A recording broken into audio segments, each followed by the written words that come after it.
Hey, everybody. Welcome back to another episode of Turn Back the Clock, episode number 40. I'm here with Adam, Splendid Sports. How's it going, Adam? Great, Dylan. How are you, sir? Very good. I'm really excited about this one, as I always am, but I genuinely am like extra excited for the guest that we have tonight. We've both been on his channel. I guess he has a channel, YouTube channel, but he has a podcast that we both listen to. And you were on there too, Adam, correct? You were Yes, on there absolutely. before I was. And I listened to every single one of this gentleman's episodes. They always make my brain think. They're really fun. I can't recommend him enough. So let's just, you have anything you want to say, Adam, about our guest before we bring him out? Well, I've been listening to his podcast for a long time, so let's bring him out. Okay, everybody, welcome to the stage, Dave, Iowa Dave Sports Cards. How's it going, Dave? Good, Adam, Dylan, how are you guys? It's so good to see you. Here's what happened to me this morning. So about 5-6 weeks from now, my wife and my kid are supposed to go to Ireland. And my wife asked me a year ago, are our passports up to date? I said, oh, yeah, they're fine. And then so today I looked at them and realized they expired 5 months ago. So today was the hassle of all hassles, running around, feeling horrible. So I am so excited to talk baseball cards with you guys here for the next little bit. Nice. Yes, wash that stress off. That's like anxiety overload right there. Especially when it's all my fault. Oh my gosh. It's always our fault. Oh, yes. Of course, we have to. Well, Dave, I'm not even gonna tell everyone what you collect and how you collect. We're not even gonna go into that. We're gonna dive right into this episode. Everyone needs to go check out Dave's podcast, and you have a YouTube channel as well.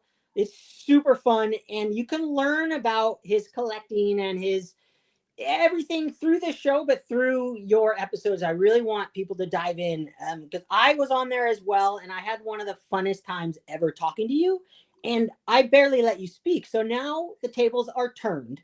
So what I did is I have 12 questions here. I don't know how many we're going to get through.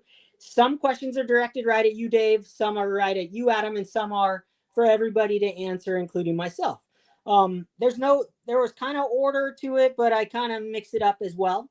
So let's just dive right in. These are all card related. So the first question I have for both of you guys, and we'll let Dave answer first, and then we'll go to Adam. We'll go reverse counterclockwise. First question I have for you, Dave. How do you enjoy your cards? Examples. Do you hold them? Do you like you're the most how do you love the most things you love to do and how you enjoy your cards the most? Do you hold them? Do you like to see them in a display? Do you like to put them in binders or flip through them in a stack? Any other ways you can think of?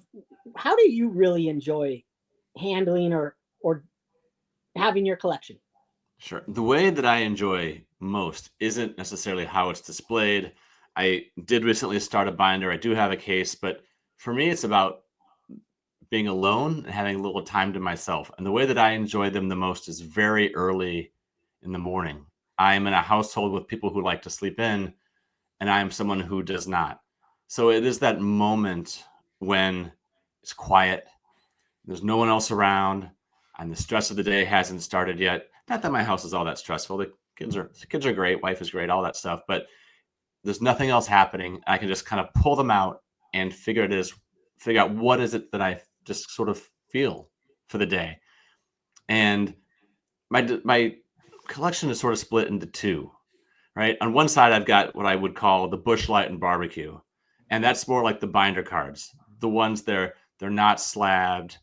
I don't really care what condition they're in as long as they're good enough, and they have certain themes. Some, like for example, some cards I have are St. Louis Cardinal folk heroes like Willie McGee or Rick Ankiel, Red Shandies, whoever else. I can kind of just flip through it, and I've got a page for each one of them, and I kind of just look at that theme and look at the different cards and how they were aged over the years and different memories that come with that sort of thing.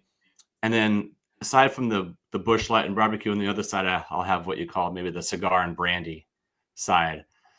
And those are not in binders, right? Those are in a case.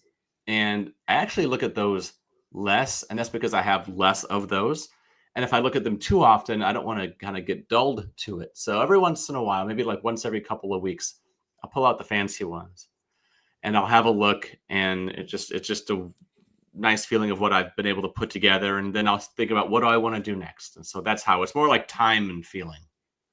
Gotcha. I love that. So when you talk about your case, is it a display case or is it like a case, like a Zion style case or what? It's a Zion knockoff. I think it's called Preza or something like that. Yeah. But it's not a big one. It's not the monster one. It's not like I know that Mike Moynihan has what he calls that giant one. Has the beast. The beast, right? It's more of like a little sprite of a creature.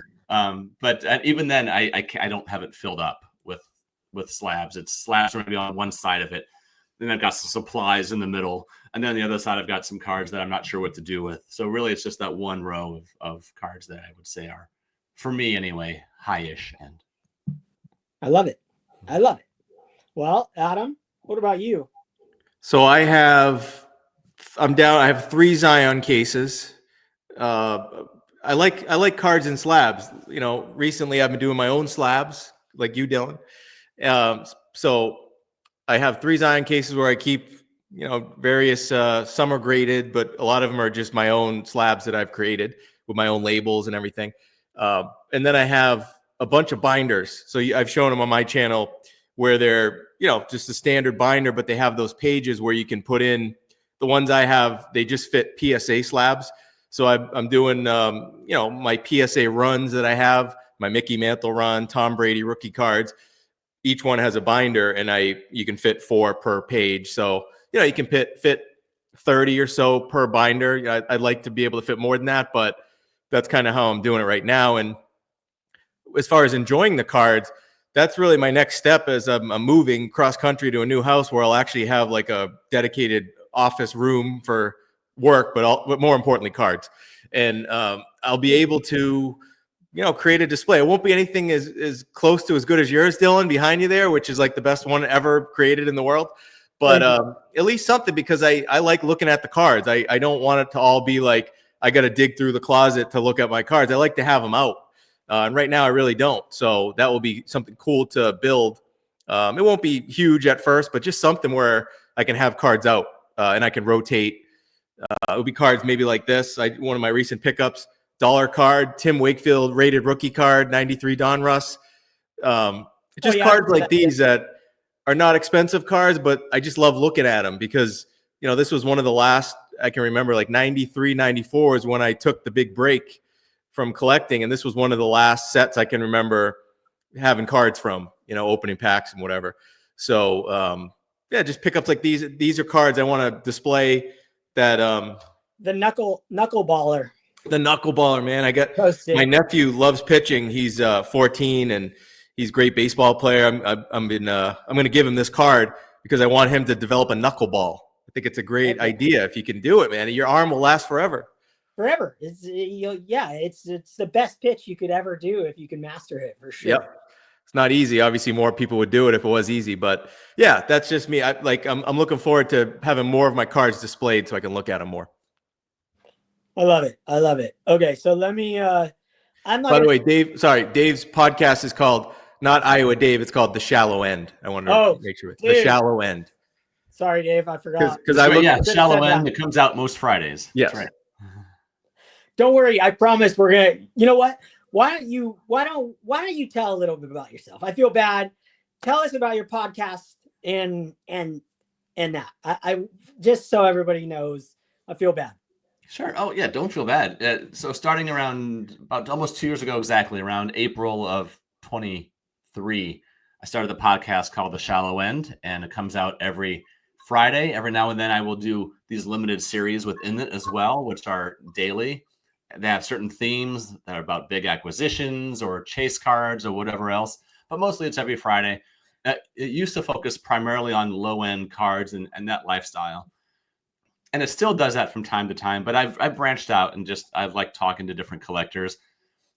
I would just call it your run-of-the-mill sports card podcast, but I try very hard to keep it focused on collecting and things that are related to collectors. If you were to listen to my most recent episode or listen to one from 15 months ago, you wouldn't necessarily know when it even came out. I try to make them evergreen. So there's no drama, no news of the day, nothing like that. It's all just about, hey, let's collect, let's talk about it, let's get away a little bit, and how can listeners use this information or these ideas to make their own experience maybe just a little bit better.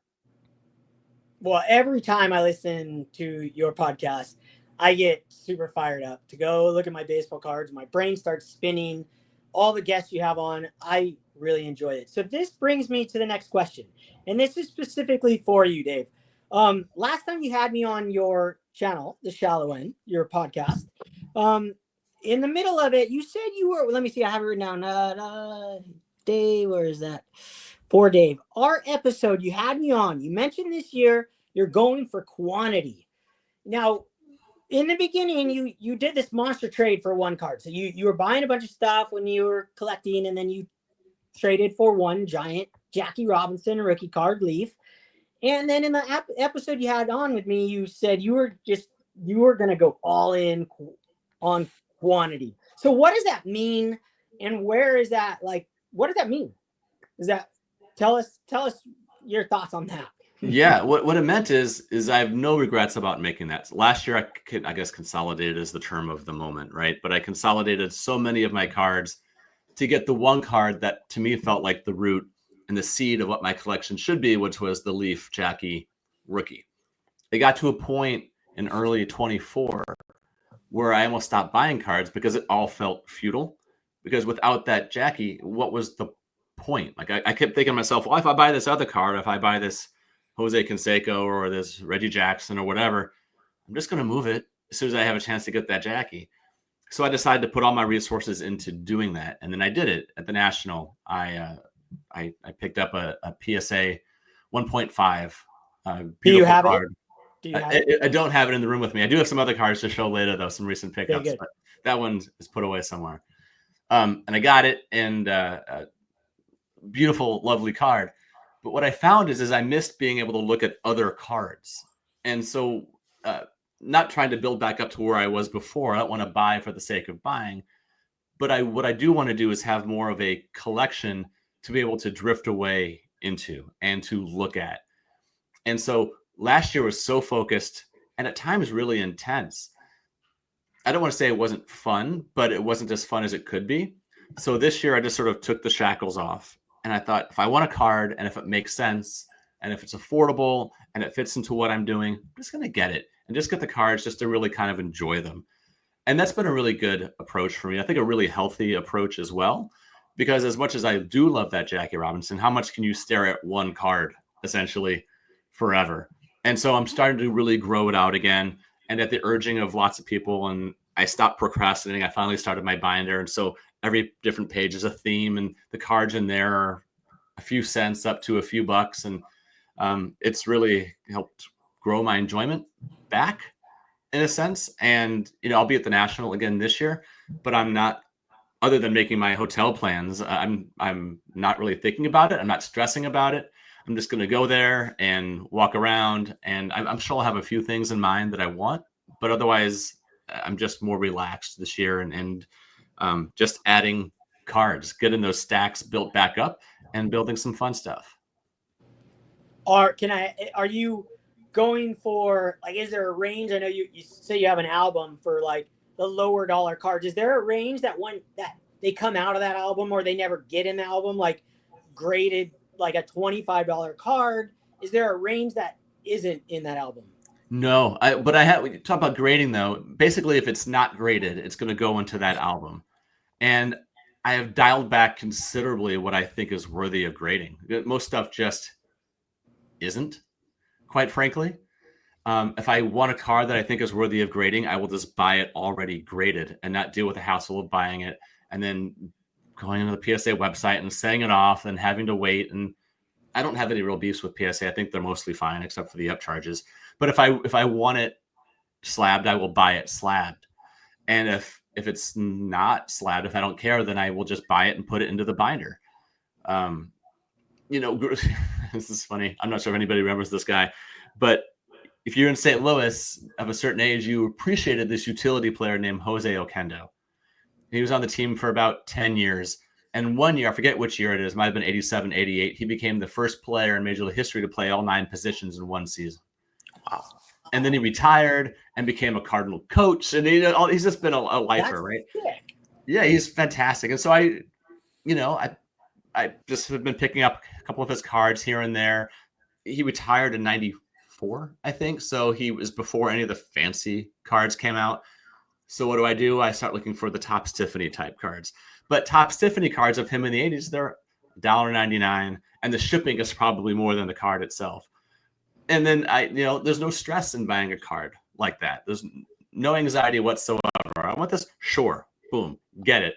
And then, sometime in the next 4 to 40 days, it arrives at my house. And then it slides into the binder. So that's sort of it. But if I do want a card that I think is a little bit more valuable, or that there's a benefit to being graded, I don't trust what I see raw.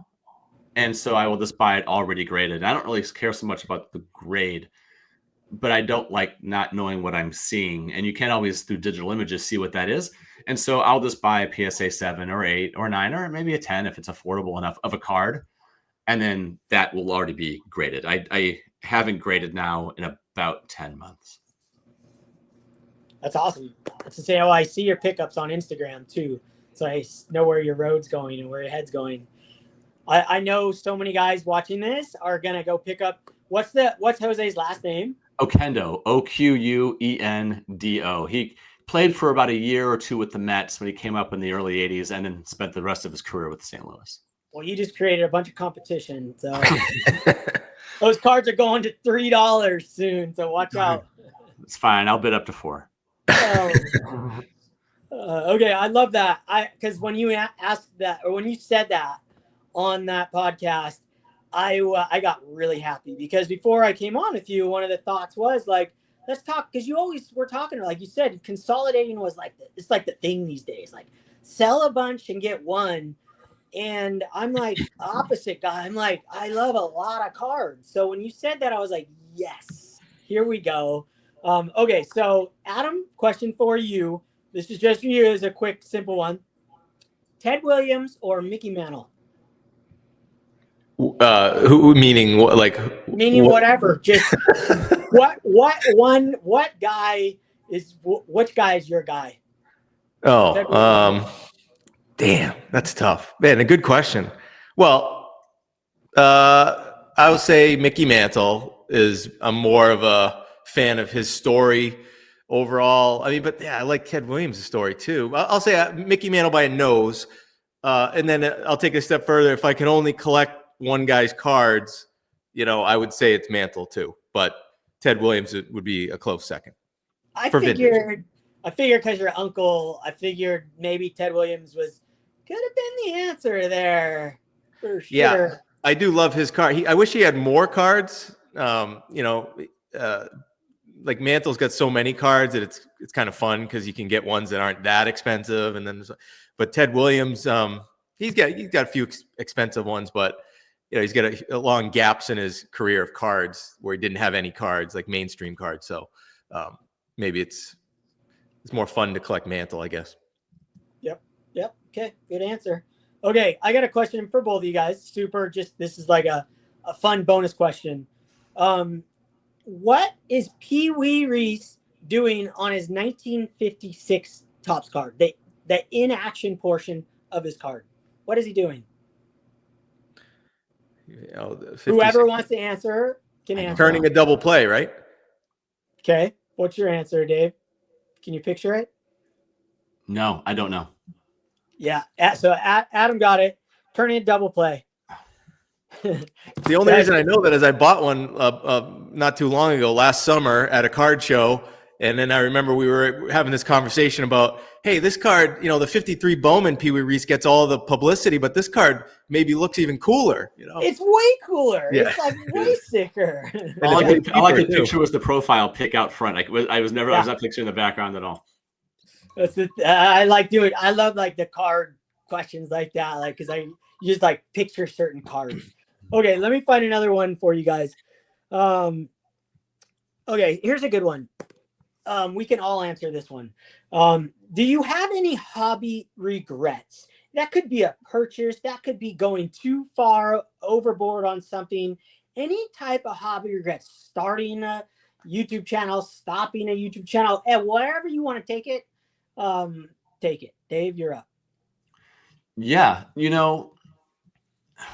I do. I'm trying to narrow them down, but I think that my biggest regret is that one of the first when I first started getting back into it, I was turning cards over too quickly, and I didn't. When I got back into I collected as a kid for about 8-9 years, and then when I got back into it, I didn't really know what I wanted at that point. I was just sort of collecting things. And looking back, I was really impatient and I didn't really give it time to simmer. And some of the cards that I gave up, I will think, man, I wish I had that. That was good intuition that you had that. That was an important card to have, or you would have liked to have that. But I wouldn't say I was flipping in the sense that I was a flipper, but I was just like getting cards in, turning it out, and then kind of figuring out what it is that I wanted. And at the time, I rely a lot on our LCS here. They're really good folks. They've been in the hobby for a long time, but they had not opened up at the time that I got back into the hobby. And so I didn't have a lot of guidance. I wasn't on social media, and I was just kind of going by sort of the seat of my pants. And it was almost too fast at times, not so much financially, but just that I wasn't really appreciating and understanding the cards. And I know that the sports card hobby doesn't come with a mentor, but I wish I had slowed down just 25%, a little bit when I first got back into the hobby, because I think I would have learned a lot more at that point. Somebody could say, well, yeah, but that was your learning process. But only I can remember what that moment was like. And even now thinking back, that was too fast. I was almost like too excited. And I remember one card that I gave up was a Luka Doncic. It was one of his rookies. Oh no, I take it back. It was a Muhammad Ali Leaf autograph card from like 2011, and it was from that historic pose of him standing over Sonny Liston, where he's got the arm kind of punch, that Sports Illustrated picture when he's yelling down at Liston. Got an autograph, and at the time Ali was still alive, and it was it's probably the second or third quote unquote major card that I bought when I got back into it. And I was telling somebody that I had it, like, oh, I love that card. Can I buy it? I'm like, sure. And I just sold it right off because that way I'd have more money to play with again.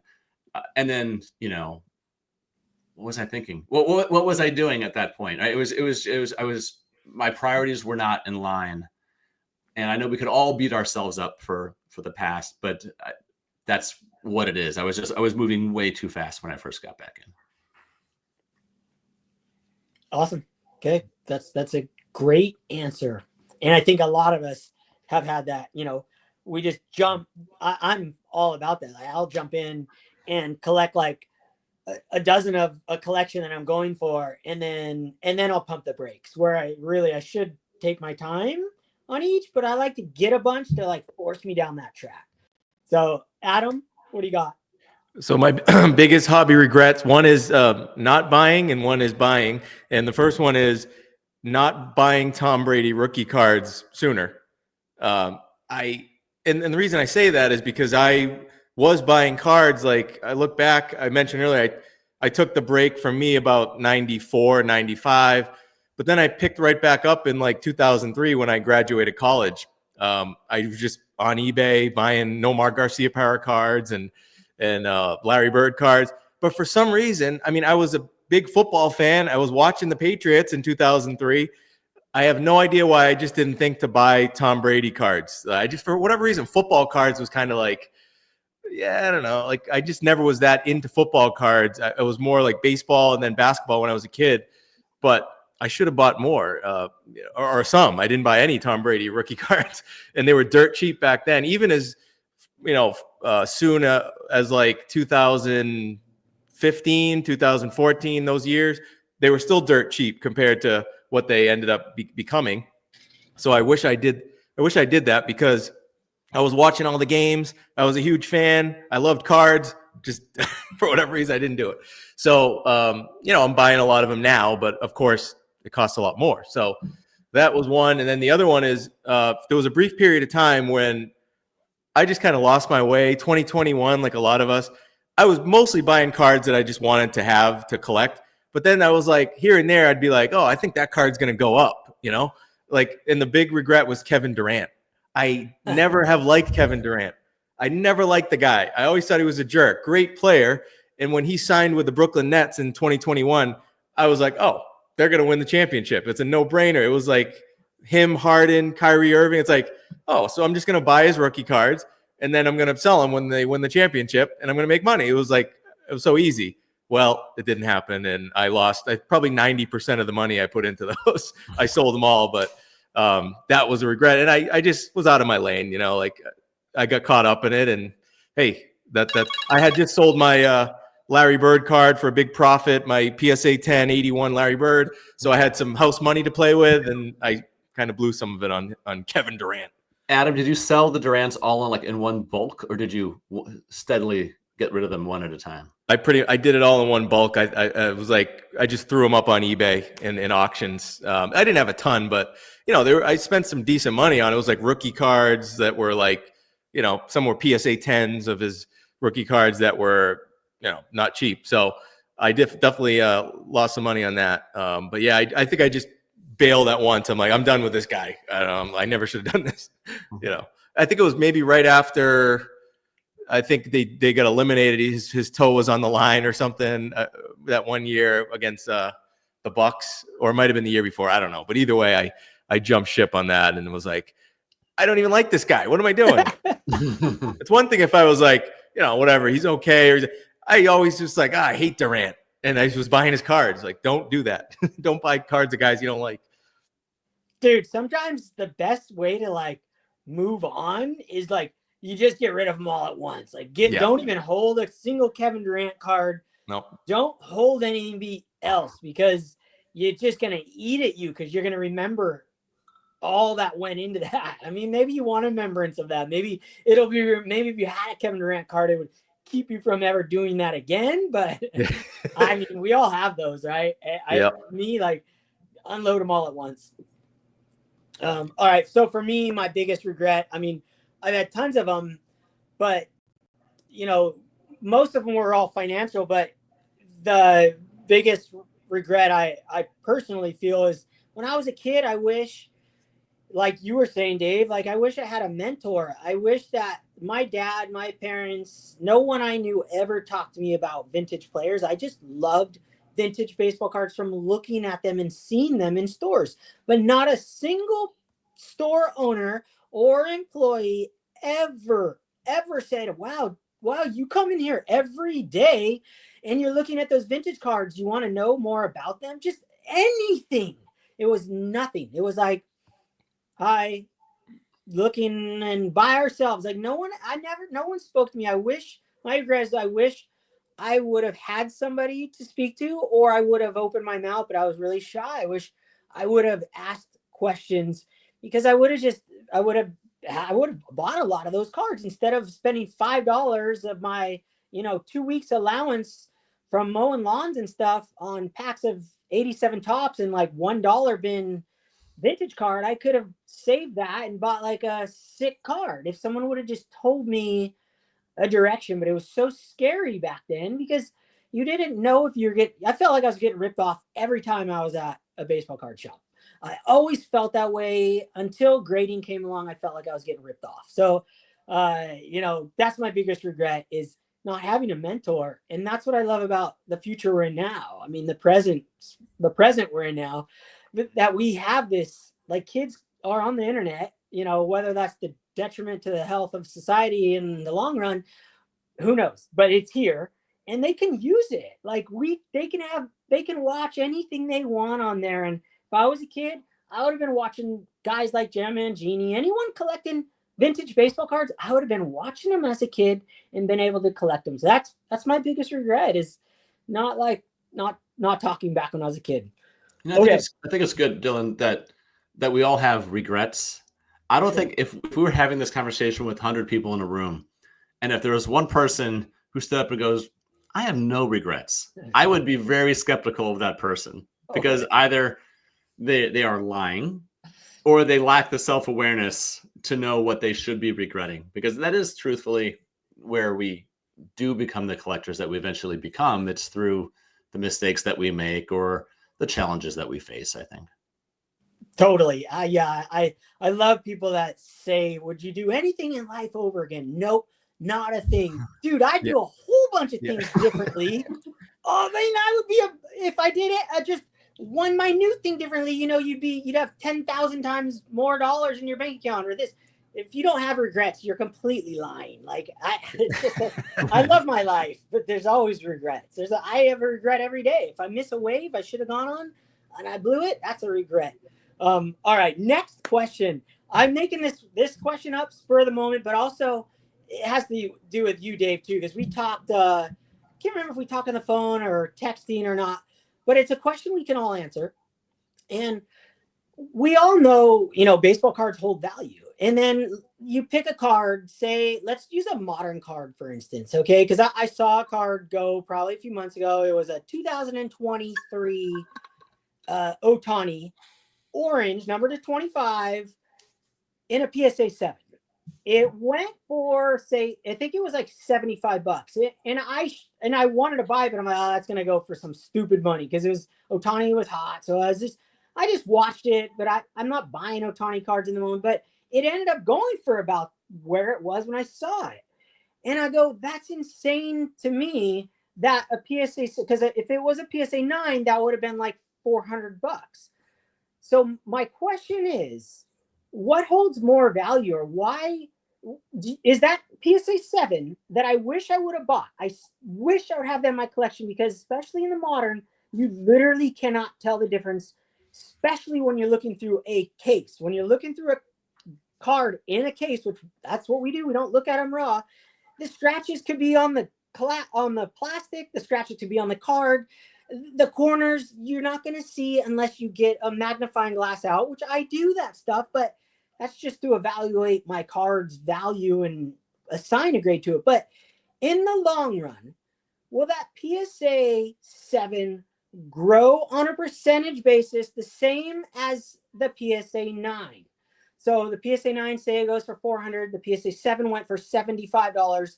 5 years from now, let's just all things, everything's going up. Does the 7 go up the same percentage of the 9? Does the card hold the same? Does the card hold the value or the number? You could take this in a few different ways. So you guys kind of get my analogy there. Mm-hmm.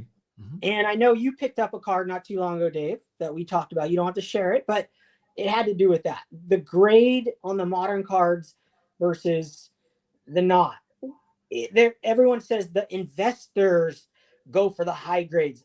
I am an investor. I put hard money into my collection. I'm investing in my cards. I'm investing in my collection. This is my life. I'm investing in my life. Everything we do is an investment. I think that PSA 7, I'll do my opinion, then you guys do yours. He's answering his own question. I think the PSA 7 will grow just as much as that PSA 9, especially with modern cards, because all of them are basically 10s out of the pack. You get a 7. What's the difference? So there you go. That's my thoughts. Dave, go ahead and answer that one first. Sure. I'm glad you brought up this question, because when you and I talked about it, I think we talked about it when we talked, but we didn't record this part of the conversation. We were just chatting. That was it. And I've thought a lot about, or often about, this concept. And I think it's a really good question. And I would reframe it a little bit. And I would take out the idea of at the same rate or the same trajectory of, and instead look at it as, will it go up as higher grade cards go up? Without looking at card ladder, I don't know if a 7 goes up at the same rate as a 9 or a 10, or a 4 at the same rate as a 6. I don't know. But from the little that I've looked at it, whatever the grade, if it's the right card, it's going to go up. So if you are concerned, or if I'm concerned that not getting a PSA 10 is going to result in my cards not going up, that's a false perspective. Because yes, the PSA 10 is going to go up, but you're also going to be paying more to get into it. So with a PSA 7, 8, 9, eventually it's going to be worth less, but you will have paid less to get into it. If you hold on to it for a while, and if the player is successful, and if the card is desirable, it's still going to go up. Will it go up as much? I don't know. I don't care. But it's still going to go up. So at some point, if you do want to move it, or if you save it until retirement and then you cash out, it's going to be worth more than when you paid for it. So I think that they all go up. But the money that you put on the front end is going to be proportional to what you get back on the back end. And yeah, if you get a PSA 10 and you end up selling that in the year 2029, you're going to get more for that than you would for a PSA 7. But if you paid $100 for the PSA 10 and it's now worth $1,000, you might have paid $35 for the PSA 8, and the same year that might now be worth $350, and it's more than what you started with. So I don't think greed is the right word, but perspective is. And if all you're concerned about is that your card's going up, then that negates the whole argument about, do you have to get a PSA 10? Because they'll all go up. And instead, the conversation needs to be, how much do you want to make on it? How much do you want to be able to sell it for? And I did a recent episode. I wasn't going to talk about the Shallow End today, but I did a recent episode in which I kind of fell down the rabbit hole. I was just started recording and talking, and I went down this rabbit hole about this idea of PSA 10s. And if you have a PSA 9 versus a PSA 10, you never get the full value of a PSA 10 until it's gone. And when a PSA 10 is in your collection, it is not reaching its full potential. There are only 2 times in the life of a card where it matters if you have a PSA 10. When you buy it because it costs more, and when you sell it because it's going to get you more. But when you actually own the card, the fact that it's a PSA 10 has zero bearing on the quality or your enjoyment of that card, unless you're somebody who gets your satisfaction out of the arbitrary judgment of others. Well, that's why we go to your podcast every week. Yeah. You drop knowledge like that. That was some wisdom right there. So, yeah, I was just going to say that right, because one of the reasons I love Dave's podcast is because I feel like I'm going through like a psychology class too when I listen to Dave, without showering you with too many compliments. But I've said that when I was in your podcast, the original time I was on your podcast, I said that to you, so I believe it, and you just showed it right there. I really can't follow up that answer too well, because you had me thinking, Dylan, with that question. I was like, I don't know, but because your question too was a 7 versus a 9, a 7 versus a 10. Maybe I have stronger opinions, but with modern, it's kind of like, if it's not a 10, I kind of want to look this up now. Like, you got me interested in what is the trajectory on if it's not a 10, do they not go up like a 10 goes up over time if a card goes up? And then I'm thinking, well, with that example, out of 25, maybe the grade wouldn't matter as much because there's only 25 of that card. Whereas if it was, an 89 Upper Deck Griffey, the 10's at a huge premium because they don't give out 10s on that card that often anymore, So there's a lot of nuance to it, but that's a great question. I don't know. But I kind of want to look up, I was already thinking that Larry Bird 81 card that I sold in the PSA 10. I know when I bought it, it was like $900, and then it went up to like $30,000. But yeah. I never looked what did the 9 was. What was the 9 before? It's like a $500 card now, but I kind of want to look back. Did the 9 go up? Did the 9 10x or 30x or whatever, just like the 10 did? I don't know. That's a good question. I should probably look that up. The problem with looking that up is the fact that if you're someone like me, my opinion is that this 10 thing and these high grade vintage thing, and same within anything, it only went crazy the last 4 years. Meaning, right. I think it's a full blown what do you call it? It's like a boom and bust thing.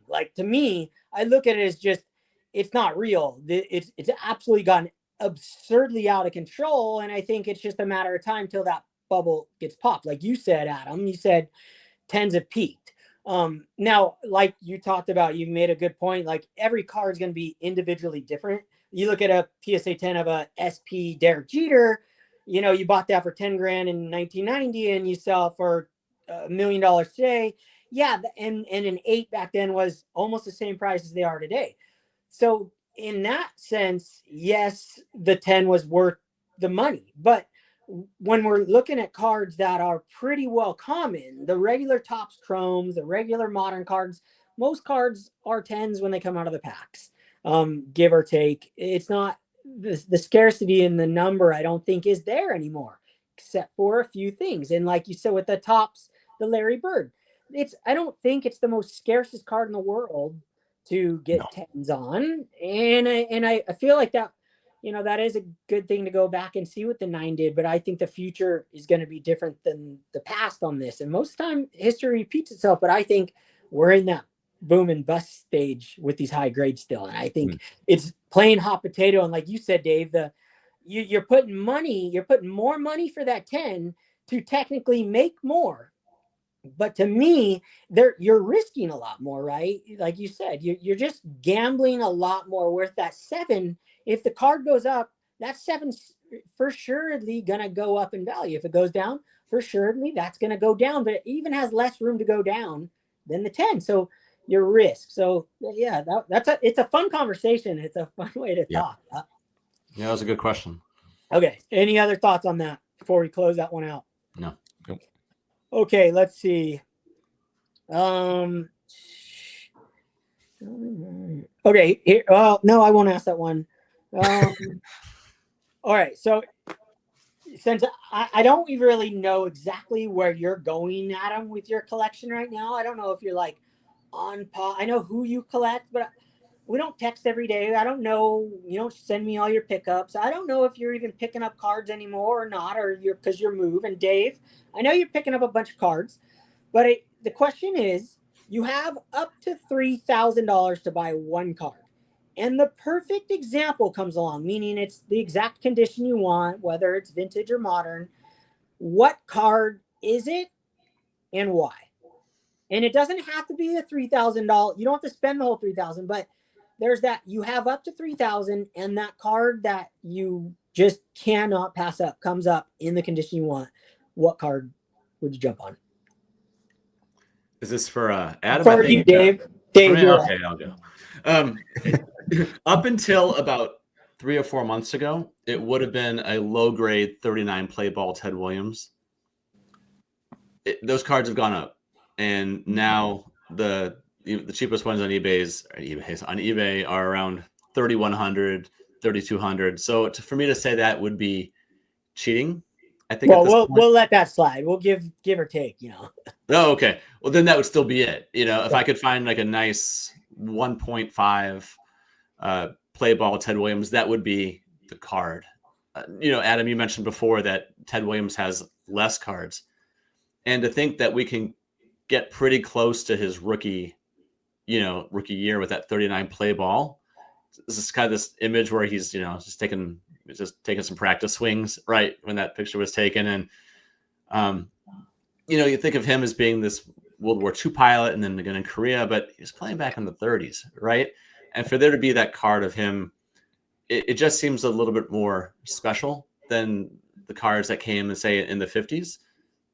Couple that with his iconic Hall of Fame speech as well. Just a beautiful speech.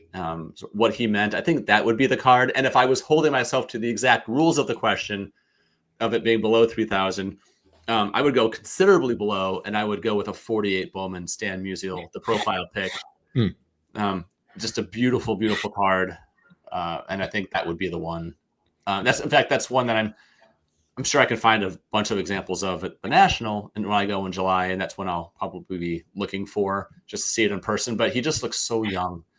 And I know he has no rookie card, but he still looks so young in that picture, especially when you compare it against, the 63 when he's done and he's weathered at that point, having played 20, 21 seasons.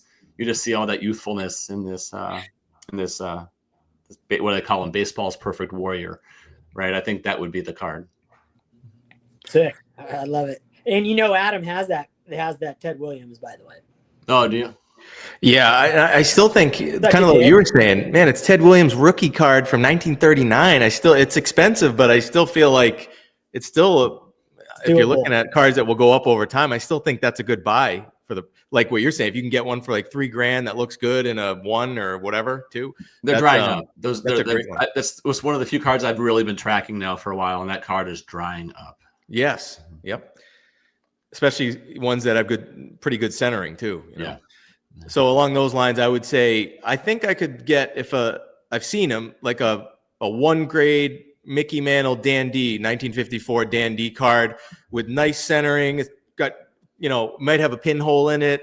Maybe it's got creases that you can barely see, but I've seen them. They look really good, and I think they go for around $3,000 at least right now. So that would be cool to be able to pick one of those up for that price. Yeah, you've been wanting that card for a long time. I know it. Yeah, and it's so expensive, but yeah, if I can get as low of a grade as possible that has some decent centering to it, I'll take everything else, creases and rounded corners. That's fine with me. Okay, I love it. I guess for me, I'm bending my own rules, Dave. I was thinking my card, so when I made the rule, I was like, well, okay, this is what I want the Lou Gehrig Gowdy 1933. The ES2 same card in the set. I want that card. That would be if I found the perfect example, and it's probably in the $3,500 range. That's the card I would go for 100%. Yeah. Ted Williams rookie, please send that. Man, I'd love to have that too. Be insane. Okay, last question for you guys. And then you guys can whatever. We'll go from there. Okay, we got 15 minutes. So autographs. Now, Dave, I kind of know your thoughts on autographs. Adam, I don't really know your thoughts on autographs. I know some autographs that you have and you've gotten in the flesh. Like that wrestler. Was that Hulk Hogan? Who was that? Yeah. Hulk Hogan, man. Yeah, heck yeah. When I was a kid. Wait, so did he sign it? Did he sign it Hulk Hogan or Terry Bollea? Hulk Hogan. That's so weird. Yeah. Harrison Ford would never sign the card Han Solo. That's a good point. Yeah. That is pretty funny. Yeah, that is crazy. I like that. Okay, autographs. How do you collect them? Do you collect them? And what are your thoughts on them? And in particular, so if I'm going to split the pair, vintage, do you like them on baseballs? Do you like them on cards? And do they have to be on a proper card, like a centered card or any card, rookie card? And on modern, is it pack pulled or is it in person? Is it sticker auto on card? Take it away, Dave. Okay, so I personally don't collect them, but I really love following the collectors who do collect them. And I've come to appreciate on-card autos of vintage cards. I think that's what I find the most fascinating, especially those people who have passed away, especially numbers of years ago. So, not Willie Mays or Ricky Henderson, who just recently passed, but more, people who passed decades ago, like a Satchel Paige, or think of anybody, right? Ty Cobb, anything like that, even though he didn't sign a ton. That to me is fascinating. So somebody like Luke, Bleecker Street Cards on Instagram, he has this vintage card collection, or a 1934 signed Gowdy, I think is the Instagram user as well. I live vicariously through them. It's not really for me, partially because I don't necessarily have the funds for it.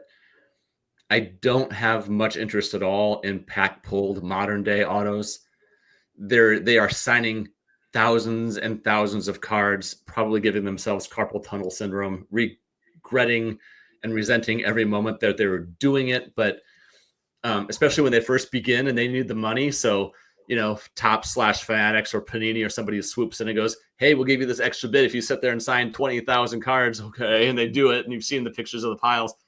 There's nothing special about that. But old vintage cards, pre-war cards, with autos, or Negro League players with autos, or 1940s, early 50s cards. I think that's really amazing. It's not, for me, it's not the direction that I'm taking my collection, but some of the most interesting accounts that I follow and the people who I enjoy speaking with have really built autograph collections that I admire. And I mean, they're museum pieces. It's fascinating. I like it. I I'm not a huge autograph collector either, especially compared to some others out there. So like an example with vintage, I'd much rather have like take a 41 play ball Joe DiMaggio. I'd rather find like a one like we were talking about that's like centered, that doesn't look like a one, than an auto. I know there's a big price difference than like an autographed version where the card's off centered, like severely off center, which a lot of cases with, if you're going to find an autographed copy of some of those cards, it's not going to be the best looking copy, because there's a reason why they got that copy signed. It probably wasn't their favorite copy ever. So for me, it's more about the card than the player.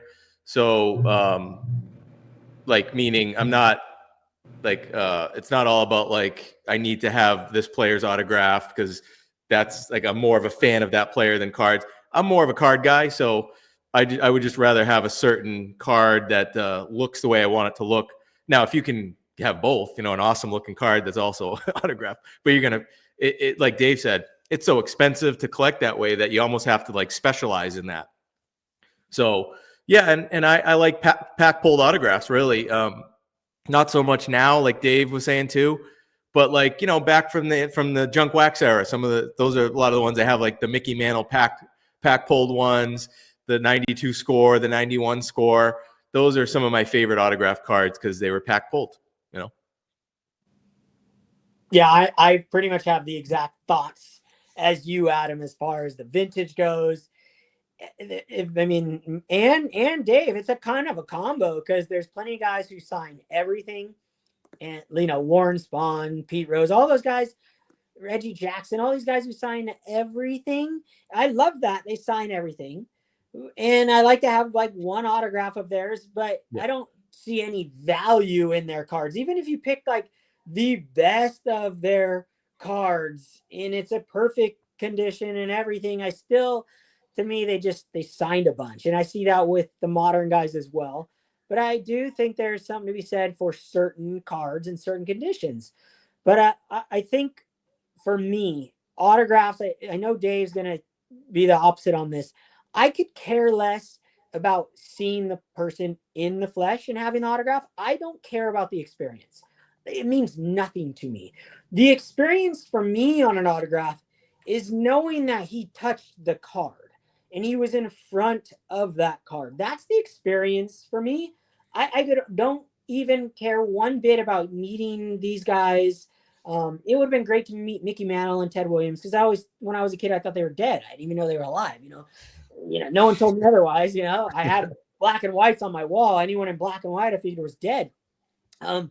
It's like, that to me, the thrill is knowing that this guy was in front of that baseball card, and I like baseball cards signed over anything else. I like that he touched the card. Sticker autos do nothing for me. There's no meaning to them to me. That's my thoughts on them. And if a guy signs it in front of me, it wouldn't, I don't know, I guess it could mean more than if he didn't, because I guess you have that as well, but I haven't really experienced that. So I guess that's maybe why that's where I'm coming from. But yeah, that's it. Like when I go to a museum, me and my wife went to Washington, D.C. like 5 years ago, and we were in front of displays where like Abraham Lincoln sat, and that's chair he sat in. I just being around that, knowing that person was in that chair, and that's what I like about autographs.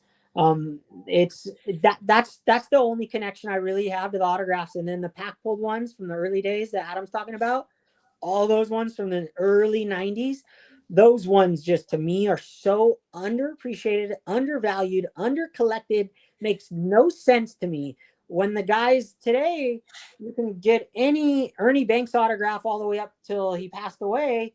He signed thousands of cards, but I want the first one he signed in a pack. I want the first one that Mickey Mantle signed in a pack, Score or Upper Deck. I don't want the future ones. And for the modern guys, it's very particular on what cards. So, well, like a good example is like, the triple auto, the Stan Musial, Mantle, and Yaz card from 92 Score. That's an expensive card. You could maybe spend a few grand at least on that card to get it now. But think about probably. A few, or just a few grand, $3 to $4 grand. For that card, think about what that card is. Pack pulled, all three guys signed it. And then you look at like some of these ultra modern basketball cards, triple auto cards, and you see what they sell for. Wait, is that the first triple auto ever? Oh, I don't know. Maybe it might be. Yeah. But think of maybe it's just baseball, but like you look at some of these triple autos in basketball, it's unbelievable what they go for of players who are still playing and still signing, like Steph Curry and LeBron and Durant, 3 all-time greats, but so are Mickey Mantle and Stan Musial and Yaz. But it's like a fraction of what that card, like a card like that would go for. So that stuff doesn't really add up to me. Doesn't add up to me either. I feel like that card should be like 20 to 100 grand.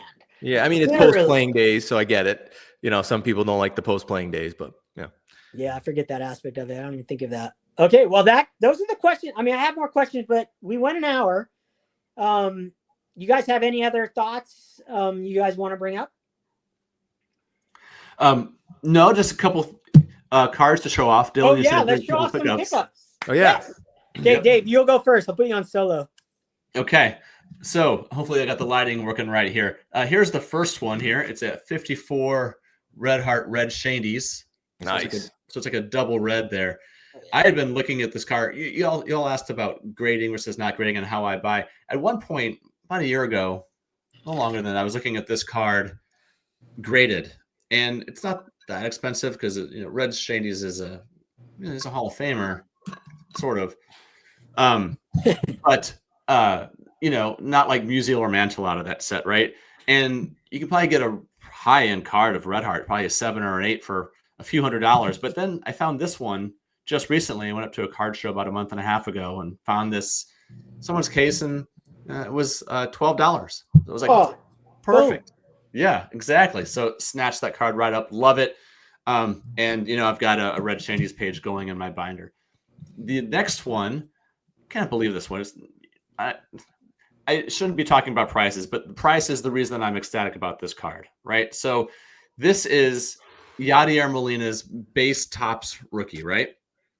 Nice enough. I stopped about a week ago, on my way home from work at a card shop that's between my home and my office. And I had been looking at, over time, like his gold rookies, his gold chrome rookies, Bowmans and whatnot. This one was in a value box for 50 cents. Oh, wow. Right. And, I could probably like flip it for like $4 now or something. But why would I want to do that? And, I came across it. I was just going through all this. It was 50 cents and it was all Cardinals players and a bunch of cards that probably were 50 cents was too much for them. But I saw this and I thought, seriously, this isn't here. This is a potential, we'll find out in a few years, potential Hall of Famer, right? Kind of borderline. Hopefully it makes it. And it's so nice that on the way home, I was thinking about it in the car and I'm like, you know what? I didn't check. I bet that's a reprint.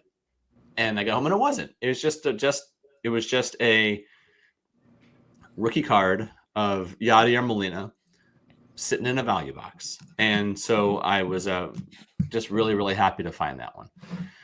And the last one is a card that I recently picked up for the third time. It is a card that I've had 3 times. It's a shinier one. It is a 2001 Topps Chrome Barry Bonds Retrofractor. And this is Topps Chrome Series 2. And I keep getting rid of this card and then missing it. And I originally had it in a 7. And then I moved it among the cards that I moved to get my Jackie Robinson. And then I picked one up on a PSA 8, which is a really hard grade for these Series 2 retrofractors. So Series 1 of this year were green, and the updates were green, but Series 2 was the only ones that were gold. And I moved it again because, like I said, an 8 is really high and I got a good amount for it. But I really missed it. Like, I really wanted it back. I did some reading on these Series 2, 2001 Topps Chromes, and I became more educated about the set itself. And the more that I learned about it, the more that I missed it and wanted to have it, because I felt like I knew more about this set than most people did. And so I got it, and I found one more copy that somebody was selling on eBay, but I tracked down the seller over Instagram, and we worked out a deal. And hopefully now this one sticks. But yeah, this is the third recent one. Did you say, are those numbered, Dave? They are not. This is the first year that Topps Chrome had gold in them. And they're technically called retrofractors, but they're just gold refractors. But the reason that they're kind of odd is on the back here. It is a Topps Heritage back. So it's a paper Topps Heritage back with a chrome gold front. And then the next year, 2002, was the first time they had official Topps Chrome gold refractors. They had them in finest before that, but this was when Chrome started. Awesome card. I was on Cardpedia earlier today on 2001 Topps Chrome, and I was, because I got inspired watching a video just last night. So, oh my gosh, a couple cards I really want from that set. All right, those are awesome, and you have to keep that now. That's like third time's a sticker, third time's a charm. All right, Adam, what do you got for your pickups? I got a couple quick ones here. Appropriate. I got myself a Pedro Turn Back the Clock card from 2020. Yes. Now, you know what's cool about these Topps Nows? They don't, like, they're not numbered, but you can look up how many they made. And this one, for example, they're just made to order, and Pedro's not a huge hobby guy, so there was like only 300 of these that anyone ever bought. So that's all they've ever made. And I love this one because this is him last game he ever pitched for the Red Sox in 2004 in the World Series. Dave against the Cardinals. He pitched a 7-inning shutout, and the Red Sox won that game. So I had to pick this baby up. And great card. Yeah, he's got the nice jerry curl going there. And then this one, I have showed this card a long time ago on my channel, but I just reslabbed it. So in a way, it is kind of a new pickup. And this is kind of a crazy card. This is from 1992. Babe Ruth, company called Powell Associates. They made these precious metal, not to be confused with PMG, precious metal gems. This is precious metal, 24 karat gold. This card has 1 gram of fine gold in it, right here. 1 gram of fine gold. These are licensed cards. If you're right on the back here, they're made in Japan by Mitsubishi.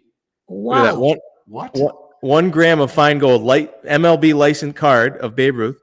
And as I put on the back here, they were made in Japan, and Rawlings Gold Glove Charity Dinner. These cards were given out, I guess, at a Rawlings Gold Glove Charity Dinner. So, Adam, say the year and the brand again. 1992 Powell Associates, right there. Babe Ruth.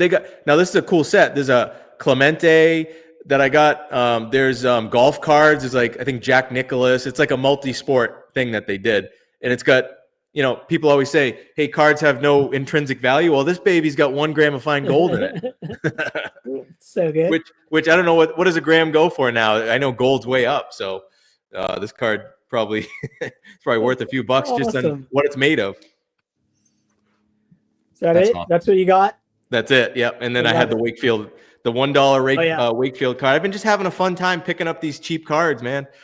Spending $1, $5, and just cards from the 80s and 90s that are just fun, One quick correction so I don't get busted by someone. I did hold up the reprint of this. I think the one I got for 50 cents is upstairs somewhere. But someone's going to say that. They're going to look at it and think, wait a minute. He held up. There's actually a reprint of that card? That blows my mind. Yeah. That's classic. I'm going to be looking for one of those Powells, I think, Adam. That's a beautiful card, that Ruth. They're cool, man. Of it with my phone while you're on. And I have to say, yeah, you did. I originally the way I found out about it was there used to be a podcast called Lucas Tigers Bronze with Cage and Andrew. I used to watch their show, and Cage brought up this card, I don't know if it was the card, but the set itself. So I have to credit them with, I had no clue this thing even existed, and that led me to go down eBay looking for one. So it's awesome. yep. Okay, all right, my turn. Solo. Okay, well, I normally don't share these pickups if I buy them ungraded until I put them in my slabs, but figure is appropriate. I picked this Hideki Matsui. This is the Topps T206. I forget what year these are. 2010, I think. And this is the red refractor, numbered out of 25. This was $20. So freaking stoked. I cannot wait to get this in a nice slab. And then I love the border. I love the border on that card. That is sharp. It's pretty sick. I have a couple of, I have the gold version as well. So stoked to find that one. And my favorite collection that I've been working on over the last 2 years is my Mickey Mantle Modern collection, where they numbered him number 7. And I finally picked up the blue refractor from 2009. I believe this is 2009. And these were I think these were in retail only. They don't come up that often. There's a few up there. I think I got this. I finally waited. I was patient, waited for one at auction, and got this for like $25. Card number 7. Really excited to slab this up and put this in my collection. And then one more card. I picked this up on a live stream, on the Misfits live stream, and Hank Aaron. Come on, man. Look at how beautiful this What? card Is that a reprint? It is. How does it look so good? Look at that card. Looks perfect. It's really, really nice. Oh man, I've been wanting that card. I've been looking at that. I have 2 of these dead centered. Like these. This is a unicorn. When you find a 57 Hank Aaron reverse negative dead centered, you got to pick it up. Man. When I saw him show this, I go, dude, send me a photo right now. Super nice. I've got another one on the wall that is spectacular as well. So that's incredible. Yeah. I'll trade you a Wakefield rookie for that baby, straight up. You got it. Rated rookie. Come on. Send you a Molina reprint. For you. And since Adam, you showed that turn back the clock of your guy, I grabbed my Mike Trout. I didn't know he had that. Yeah, I grabbed my Turn Back the Clock album, and I got it in a stupid 10. investment piece. That's a stupid thing. Like, I could have probably bought this card for like $10 raw. Instead, I probably spent like $35 on this. Like, how dumb am I? I love it though. That's a great card. I like the card itself. Yes. Okay. That's it. Okay. Oh my gosh, I almost kicked myself off. Boom. Hit that wrong button. Okay, dude, that was really fun. Dave, I kid you not. You guys listening or watching, please go check out Dave's YouTube channel and podcast. It's really gets you pumped up for collecting and it makes your brain spin. So, Dave, why don't you tell us exactly everything and everywhere we can find you? Sure. On Instagram, you can find me at Iowa Dave Sports Cards. On my podcast is called The Shallow End. I'm mostly audio. It'll be on Spotify. It'll be on Apple as well. Comes out most Fridays. I do have a YouTube channel. I think it's called Iowa Dave Sports Cards. And occasionally I will put stuff up there. I'm just a much better audio editor than video. And so I duck in and out every now and then video, but you can almost always find me on Spotify and Apple with the Shallow End Sports Card podcast. And I will tag below. I don't know if I can tag all that other stuff. I probably can, but I definitely can tag your YouTube channel. People can find you through that. So look in the description, you guys, and I'll tag anything I can tag to show you how to connect with Dave's content. Adam, anything to say to Dave or anything tonight? Well, yeah, I did want to mention, Dave, the way I found out about you originally, like probably a lot of people did, is you did such an awesome thing. You basically, when you started out on as a podcast and on Instagram, or not, I don't know, you didn't even have a podcast yet. You started off by basically collating other podcasts and sharing Instagram posts with content of the week, or, and I found out a lot about a lot of other podcasts and shows through you. So it was such a great thing you did there, and a great idea too to do that. So thank you for doing that, and that was really cool how you did that.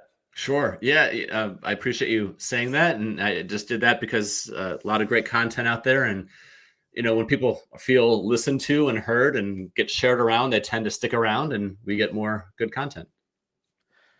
But yeah, guys, that was fun. Great. Okay, Great. well, I could go 12. You got 12 more. Let's go. 12 more questions. I could, Adam. I know you can't though. All right. Okay, guys, thanks for watching. And we'll be back soon with another episode. Thank you, Dave. You.